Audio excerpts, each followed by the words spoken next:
the topic for today is about rest. Really, rest. How many of you here you want to rest?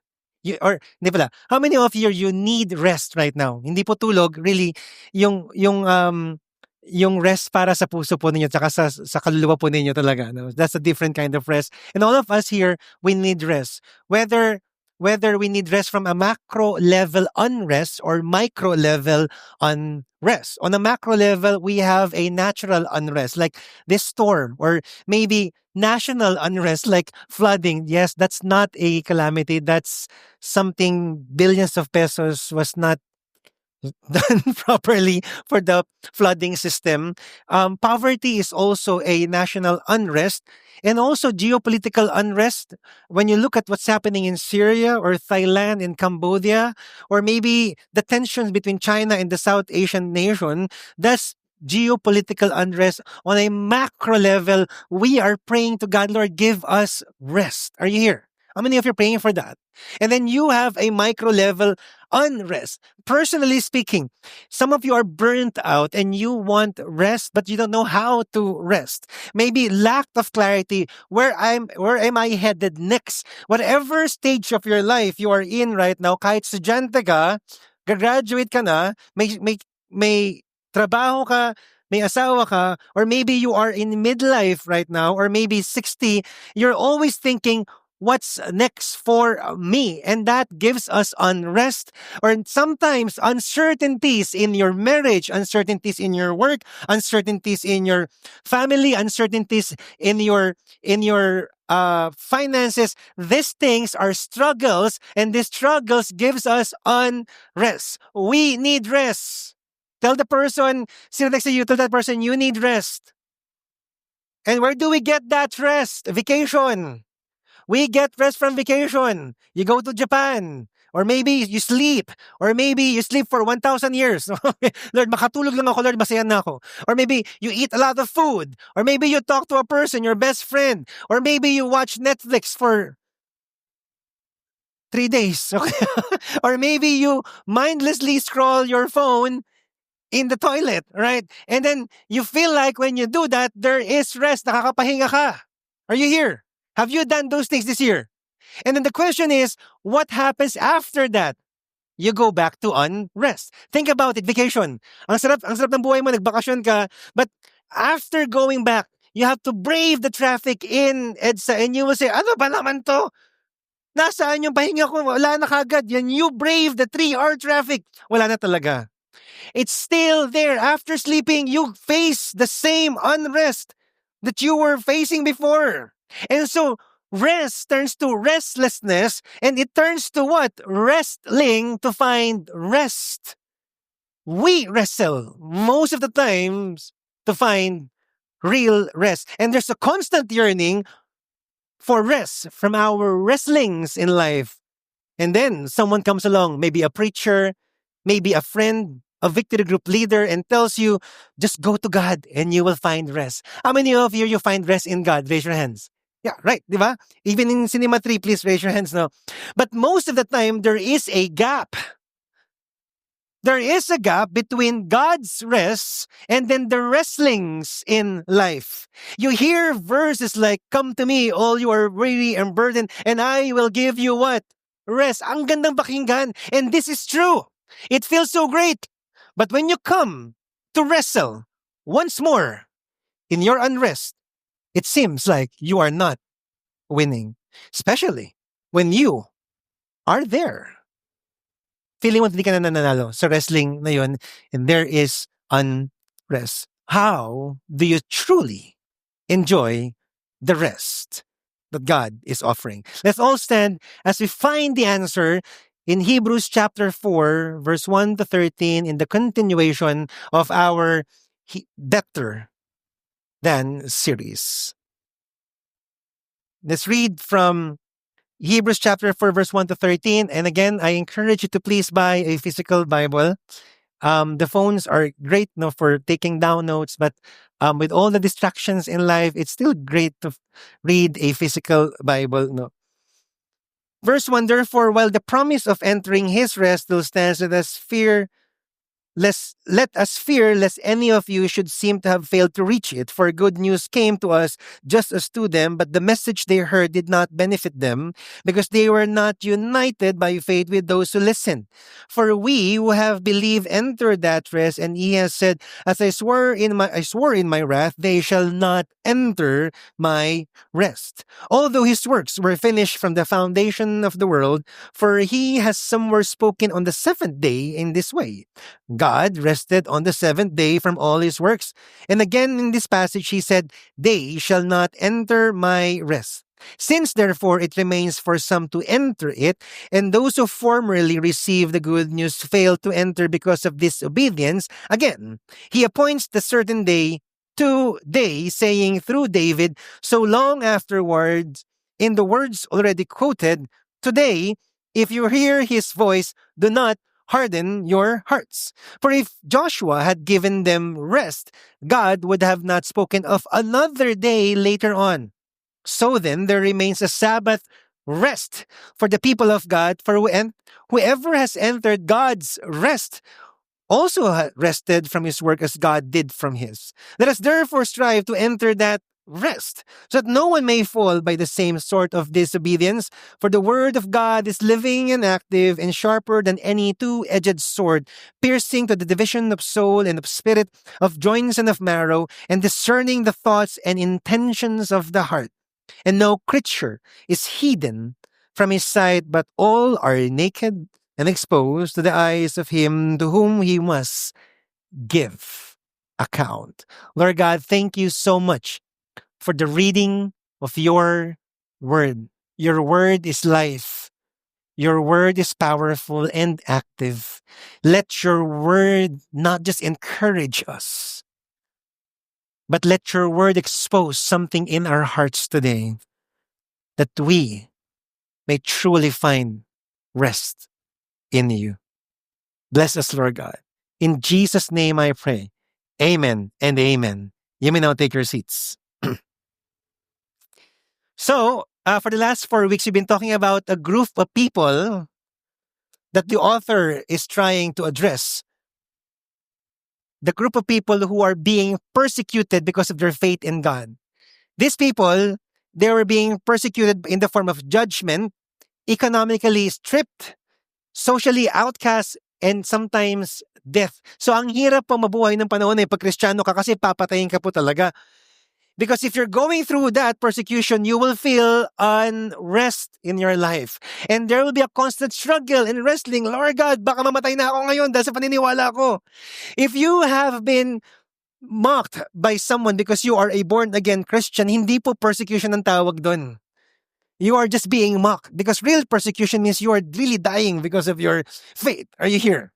And so, the Christians back then, dahil total naman, mamatay lang naman ako bilang Kristiyano, they were tempted to fall away, not believe in God anymore, and refuse to obey God. Para samba ang faith ko, mamatay lang naman din ako. Binibigay ko yung buhay ko kay God, pero wala naman nangyayari sa akin, papatayin lang ako ng mga tao dito. Do you find yourself like that too? Pag meron ka ng pagsubok sa buhay, minsan ang hirap magtiwala sa Panginoon, ayaw mo nang maniwala sa Kanya, ang pagmahal sa Kanya. And the argument of the author of Hebrew was this: why go back to the old life when Jesus is the final and ultimate answer? That's the argument he was making. Aalis kayo sa Christianity? Aalis kayo kay Jesus Christ? Ano bang babalikan niyo? When Jesus is better, are you here? Now, when I say past, it doesn't mean bad.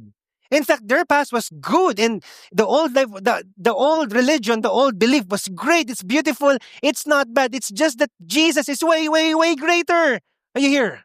How many of you believe that Jesus is way greater in everything? And in this particular section, he was telling them, you cannot find ultimate rest by going back to your old life or old belief. In fact, you will be even restless. Hindi ka nga mapapersecute, but that old life, there's no rest there.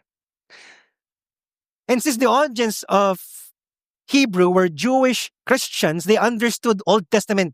Sobrang galing na sa Old Testament. So what the author did was to exegete or to explain to them an Old Testament preaching, Psalms 95. And it starts with Hebrews chapter 3, verse 7, all the way sa binasa natin kanina sa Hebrews chapter 4. The story was about a group of people, Israelites, who left the Egypt, slavery, experienced miracle, and after experiencing God, they still rebelled. That was their response kasi nasa wilderness sila. How many of you feel like you're in the wilderness sometimes? Raise your hands. Ano pa? Lord, ayot ng buhay dito, Lord. And that's why the author preached Hebrews chapter 3 verse 7. That's why the Holy Spirit says, today when you hear His voice, when you hear His voice, the Word of God is the voice of God. The voice of God is the Word of God. By the way, ito po sinasabi po dito, and this is very important. Listen to this because this is one of the main points of this preaching. Verse 8, don't harden your hearts. Baka sabi nga sa katabi mo, don't harden your hearts. When you hear the voice of God, when you hear the Word of God, do not harden your heart. As Israel did when they rebelled, when they tested me in the wilderness. And what was the result of these rebels? Verse 11, so in my anger, I took an oath, they will never enter my rest. Sayang. They did not enter God's rest. Ano ba yung God's rest na yun? Yung promised land, Canaan. Nakawala nga sila sa Egypt, but hindi sila nakapunta sa Canaan or promised land because of their rebellion. And the rest of chapter 3 identifies these people as the same people who were freed from slavery, experienced miracles, experienced the 10 plagues, saw the Red Sea parted, and saw God's presence. And they still rebelled. What's the point? Sometimes we can experience miracles in life, blessing in life, but when we face wilderness, sometimes we can forget God so easily. Are you here? At one point, oh God, thank you, Lord, God, ang bait-bait mo. And then one wilderness experience, ayoko na sa'yo, Panginoon. It can happen to believers in Christ. That's why Hebrews chapter 4 verse 1 says, therefore, while the promise of entering His rest still stands, let us fear lest any of you should seem to have failed to reach it. The author was saying, you don't need to be like the rebels. Kasi yung pangako kong pahinga, pwede nyo pa rin makuha. You can enter that rest. But if not, there could be punishment. Now, pause right there. Pause right there. What could be running in the mind of the Christian Jews during that time? What could be running in the mind of Christian Jews during that time when they read this verse? It could be like this. Wait lang. Kung sino man yung author nito. Wait lang ha. You mean to say God would punish us just like the rebellious people in Moses' time just by leaving Christianity? Ang hirap na nga ng buhay. Tapos paruso pa yung sinasabi mo sa amin? Ano ba naman yan? Kawawa na nga kami. Are you here? And sometimes we feel that too. Pag may pinagadaanan ka sa buhay, tapos wala pang blessing, tapos pagkasabihan ka ng pastor or ng leader mo, ano ba yan? Magkaroon ka ng faith kay God, pambihira ka naman. Ako na nga nahihirapan eh. Are you? Ito yung nangyayari doon. It could be, I don't know. But here's what the author was saying. Unbelief in God produces restlessness. Unbelief in God produces restlessness. Because if you don't believe in Him, what happens after is you will find more restlessness, which is the opposite of faith in God leads to rest. Faith in God leads to rest. Listen, the rebels wandered for 40 years because of their attitude. Sayang eh. Papunta naman talaga sila sa promised land. A land flowing with milk and honey, their own land. They can be the nation, the great nation, Israel. Konting tiis lang sa wilderness. Hindi makapagtiis. Ito pa, gusto lang bumalik sa Egypt, maging slave. At least doon, walang wilderness, nakakakain sila, pero slave sila, okay lang sila. Ano bang tawag doon? Insulto. Ang tawag po doon ay insulto sa Panginoon. Pinagpala ka ng Panginoon, pero babalikan mo pala yung buhay mo dati. That's why God was so angry and He punished them. Maybe some of you are in the wilderness in life and pinupaikot-ikot ka lang. And you're so tempted, Lord, I don't want you anymore. Or maybe you're not really saying that, but you're not trusting Him anymore. You're trusting other people. Or maybe you're not in the wilderness, but you're just so restless. Restless financially, relationally, spiritually, emotionally, and also mentally speaking. In your mind, there's so much anxiety, and the journey is taking so long. Ang tagal ko na dito, Panginoon. Wala na akong rest. Pahinga sa puso ko, nakakapagod na. And so you just want to go back to the past. At least may enjoyment, tama ba? At least walang restriction sa past eh. Okay yung buhay sa past eh. And here's my answer, and here's the author's answer. Don't! Pakisabi nga sa academy mo, don't! Yung pinakamalakas talaga, don't! Cinema 3, don't! Huwag kayong babalik. Why? Because the result of the rebellion, yung Moses time, wasn't just entering the promised land, Moses times, but more so, living their relationship with God. For the Christians during the Hebrew, when this was written, those who wanted to quit on Christ were living a relationship in Christ. They left their relationships. For us today, not trusting God would result to more restlessness. Do you know the 90s song that says, I'd rather have a bad time with you than good time with someone else? Yeah, di ba? And that's it. Yun po yun. What the author was saying is, it's better to be with God in your bad times than be in the good times, and there's no presence of God there. There will be more restlessness. Are you here? Because when we stop trusting God, we start drifting back. Yan pong delikado. To sin, to old life, to guilt and shame. Maybe you will find yourself cheating na, lying. Wala na ako sa Panginoon, mag-cheat na ako. Sa school, sa asawa, mag-ingat ka lang, baka ma-cold play ka. Anyway, so there is a promise of rest that God is lovingly offering to us today. That's what I want to promise you. If you are in a wilderness experience and napakatagal po, there is a promise of rest that God is lovingly offering us. Sometimes if you're single, God, may magmamahal pa ba sa akin? Or maybe if you're heartbroken, Lord, when can I leave this feeling of being heartbroken? I mean, if you've been heartbroken, it really wrecks your heart. Are you here? Ang hirap po magkaroon ng rest doon. And there is a promise of rest that God is offering to you today. Now, what is the nature of that rest? What is the nature of that rest? Therefore, we go to Hebrews chapter 4, verse 2.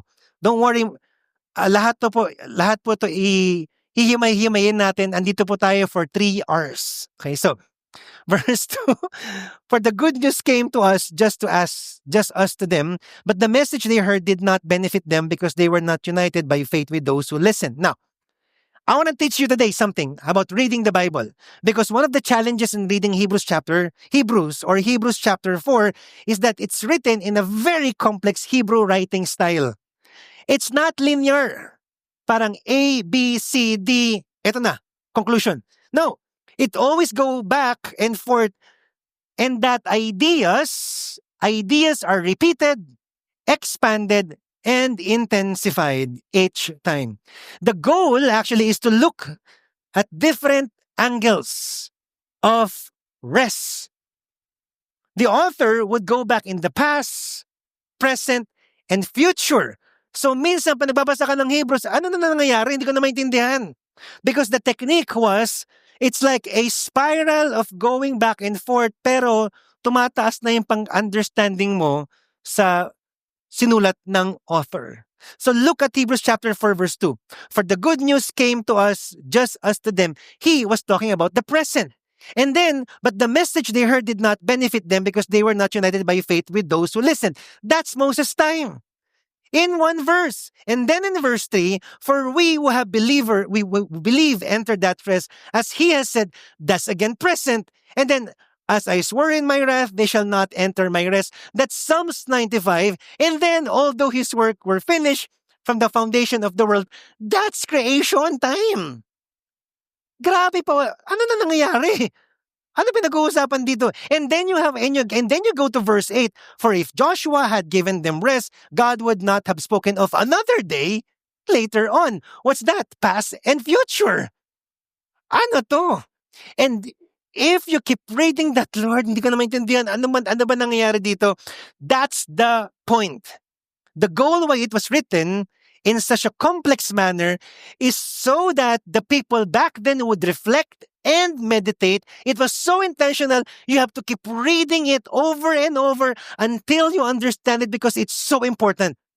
Parang kanta. What is your favorite song? Pakisigaw po. Cinema 3 and 4. Ikaw palagi, Jovi. Yes, KJR. So, when you listen to the song, ang ganda ng melody. And you listen again, ay ang ganda ng lyrics. And then you listen again, ay ang ganda ng meaning. And then you listen again, ito pala ibig sabihin nun. And then the more that you listen, you elevate your understanding. Ito pala yun. That's Hebrews. Hebrews chapter 4. And the author wanted the Christian to understand some things. And what's that? There are different angles of rest. And what were those? Number 1, promised land. When you go to promised land, you will be secured and you will have societal rest and not just that Sabbath rest, satisfaction from work. Promised land represents freedom from slavery, insecurity, and insignificance. Of course, if you're a slave, kung slave ka na panahon ng Egypt, parang babantayan mo sa sarili mo. Wala kang security sa buhay. Wala kang freedom, and God set them free. What do you feel like you're trapped in today right now? Is that financial obligation? Maybe a family member? Maybe in your work? And you know what? God wants to set you free. How many of you here, you want that kind of rest? A promised land of your own. And not just that Sabbath rest. Rest from work. What God was saying, mag-enjoy ka din. Baka sabi nga sa katabi mo, mag-enjoy ka din. Can you imagine God himself rested from his creative works 6 days? And this is the thing, guys. You shall honor your Sabbath. Nasa 10 Commandments. It was equal, paralleled. Thou shalt not kill. Thou shalt not steal. Thou shalt not covet. What does that mean? It means not resting, overworking is a sin. Here. Sino dito mga super kaduper workaholic na katabi? Raise your hands. Wala, ayoko mo na magpahinga. Bahala kayo, kailangan ko ng pera eh. And yes, that could be. But whenever you do that, and this is real, this is theological, you're not trusting God. Magkakasakit ka. Katulad ko. Ang dami trabaho eh. Dami ministry dito eh. Nasa 10 Commandments. These are great pictures of rest, but the author wants the follower of Christ to think it over and over and over. Because the author understood na yung pinagadaanan nila. They were persecuted. And I want you to think about it. Do you want rest from that persecution? Do you want to enjoy life, significance? Kasi outcast na sila. Christians are dying in Nigeria and Syria as reported by CBN. Grabe, how can they have rest? Maybe you're not persecuted, but you are in the wilderness right now. The author was telling you can find the rest. In fact, there's a greater rest than this that God is offering. What was that? And here's the third rest. Hebrews chapter 4, verse 9. So then there remains a Sabbath rest for the people of God. For whoever, listen to this, entered God's rest has also rested from his works, as God did from his. Anong ibig sabihin nun? What's the meaning of that? Just as God entered rest when he finished, say the word finish, when he finished his creation in 6 days, so we too as Christians must rest in the finished work of Christ on the cross. And this is called what? God's rest. God's rest. And we can only enter that kind of rest, God's rest, through who? Jesus Christ. Rest from our greatest enemies that enslaves us all. And what is that? Sin, the devil, and death. And Jesus sets us free from sin and death. And because of that, we now have peace in God. And that's why verse 11 says, let us therefore strive. Sir, they say the word strive. This is so important. To enter that rest so that no one may fall by the same sort of disobedience. What's the meaning of strive here? Be swift, be fast, be diligent. It doesn't mean you will have to work out your rest for God so that God will give you rest. Hindi po. Kasi God has already given you that rest. What the author was saying, fight for depending on God's rest. Binigay na sa'yo, stay there. Because when you are in the wilderness of life, it's so easy to be tempted not to trust God anymore. Are you here? Uutang na lang ako ng uutang. Ayoko na magtiwala kay God. Okay, ganun pwede mangyari. That's why the author said in chapter 3, balik po tayo ulit, verse 12, take care against unbelief. Take care against unbelief. Verse 13, warn each other. Verse 14, hold on till the end. Hold on till the end. Chapter 3 was talking about faithfulness. Faithfulness till the end. And what's the point? Listen to this. When you are in the wilderness, strive to depend on God's rest because unbelief, doubt, distractions could lead you to fall from God and faithlessness. Are you here? It could lead you to fall from God when you stop believing in Him. What's the meaning of that? To give you the answer, I'd like to give you this illustration. Yesterday, we heard a very sad news. Hulk Hogan died. Right? If you were in the 80s or 90s, maybe you kilala po niyo siya.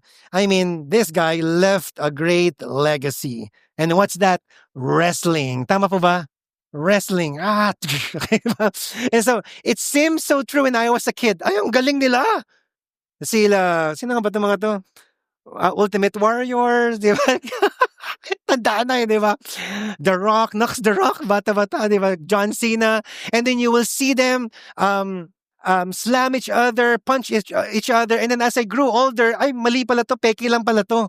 And still entertaining. Wrestling pa din po. But that's not true wrestling. But there's a real wrestling happening in all of us right now as Christians. It's the battle against unbelief, a battle against doubt, falling away, and faithlessness. And we have to fight with a good fight of faith for the rest that God already gave to us. That's why we wrestle against everything that keeps us from God's rest. We wrestle against everything that keeps us from God's rest. So when there's unbelief, walang gagawin ng Panginoon dyan. When you feel like you're falling away kasi ang tagal na ng blessing ng Panginoon, ang tagal ko na sa wilderness, bakit wala pa rin blessing si God? Ayoko na sa Christianity, ayoko na kay Jesus Christ, kailangan mong isuplex na, because God is telling you there is rest available for us and we just have to fight against unbelief, against faithlessness. Because if you leave God, there will be more restlessness for you.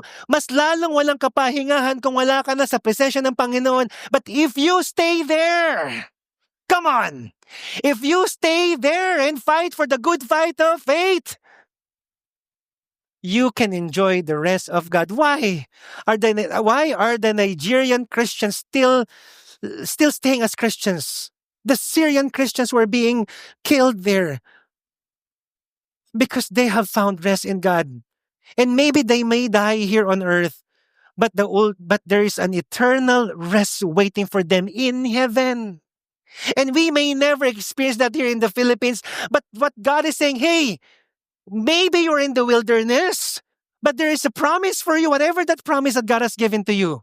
But stay there. We don't know what that is. How many of you are glad that God is in charge in the world? Come on. He's sovereign, and therefore we trust. How many of you have experienced a great miracle in your life before, way back? Marami ng miracle. If you have seen the Red Sea parted in the past in your life, don't you think that God can do greater things? If He has died for us, the greatest miracle is salvation. How much more all other things? We need to wrestle against unbelief and stay in the course. That's why the author gave us a warning. And to close his argument, that he opened in chapter 3, he said in verse 12, "For the word of God is living and active and sharper than any two-edged sword, piercing to the division of the soul and of spirit and of joints and of marrow, to the discerning the thoughts and intention of the heart." In Hebrews chapter 3, verse 7, he opened his argument by stating Psalms 95, "Today, if you hear his voice," and as he ended it with this: "The word of God is living and active." What's the point? Psalms 95 started with this: "If you hear God's voice, do not harden your heart." If you hear God's voice, do not harden your heart. And the word of God is living and active. And what does it do to your heart? It exposes something in your heart. Unbelief, doubt, sin, faithlessness. It exposes something when you are in the wilderness. That's why verse 13 says, "And no creature is hidden from his sight, but all are naked and exposed to the eyes of him to whom we must give account." Now, what does that mean? Ba't nandito tong verse na to? It means nothing escapes the word of God. When you hear his voice today, nothing escapes God's word. It will expose something in your heart today. Do you trust God? Or it seems like you're doubting God na? I like the meaning of exposed. Can you say the word exposed? Because it means open. And that word is so intense. You know the picture of that word? It's a Roman soldier dragging a captive person by the hair, nakaganyan siya, exposing the neck, so that that captive person will be judged. And that person needs mercy. Sobrang exposed siya.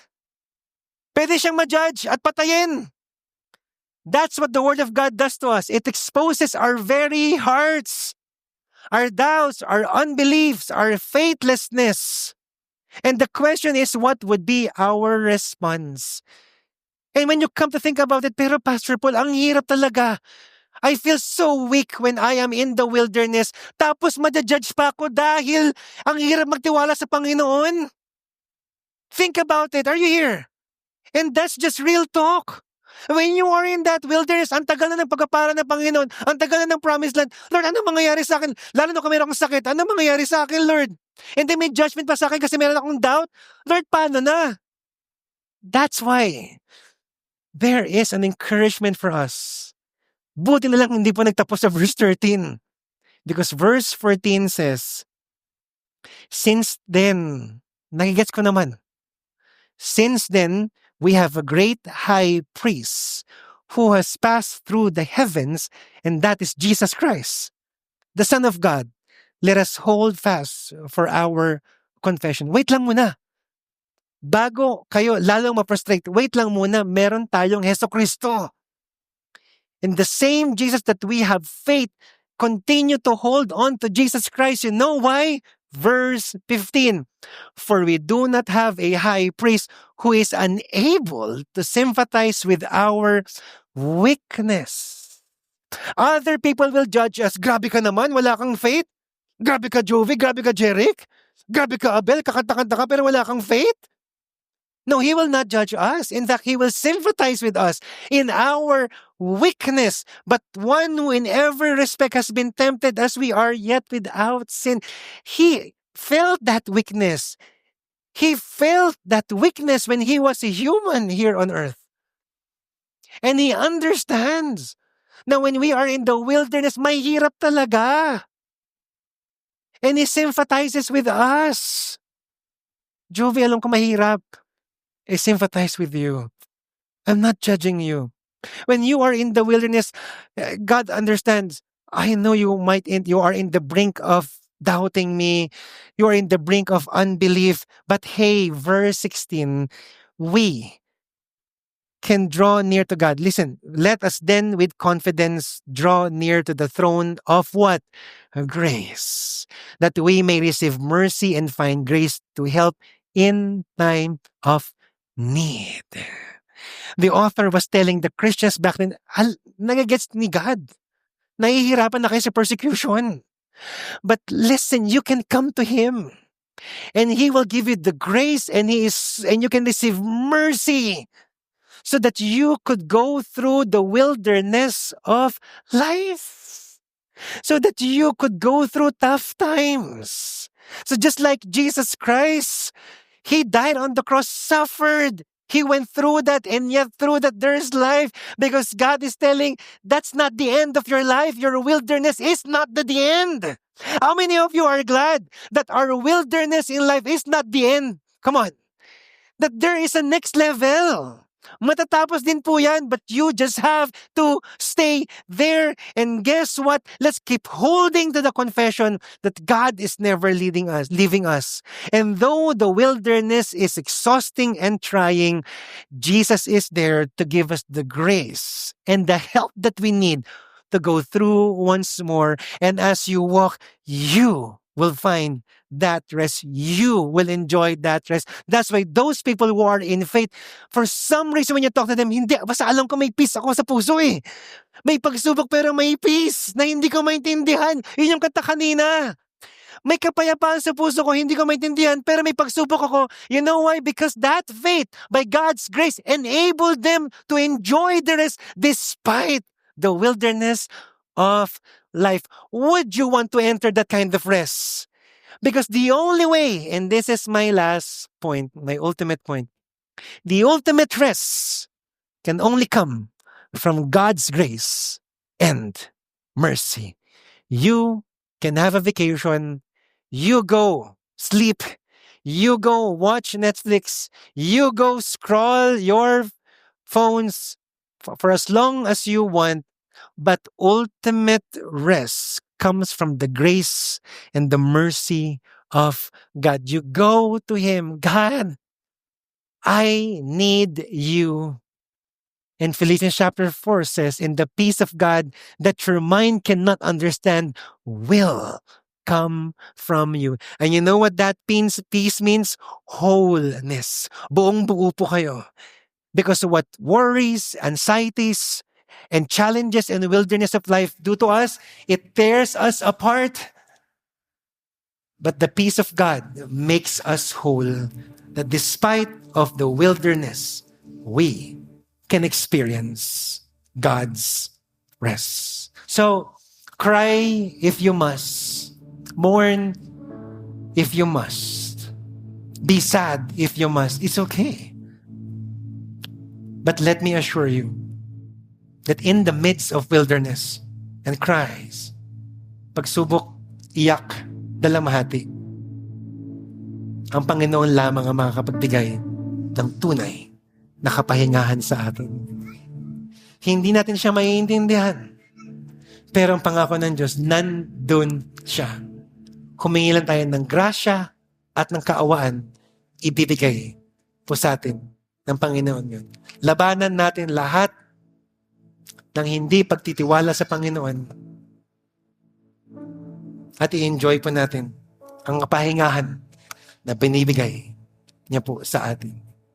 As we face this week, may we be reminded, no matter how gloomy our weather is, or gloomy and dark our life is, there is rest available. And the light of that rest will comfort us, not just today, but for the rest of our lives. How many of you here, you want to enjoy the rest that God is offering to us? Let's all stand right now.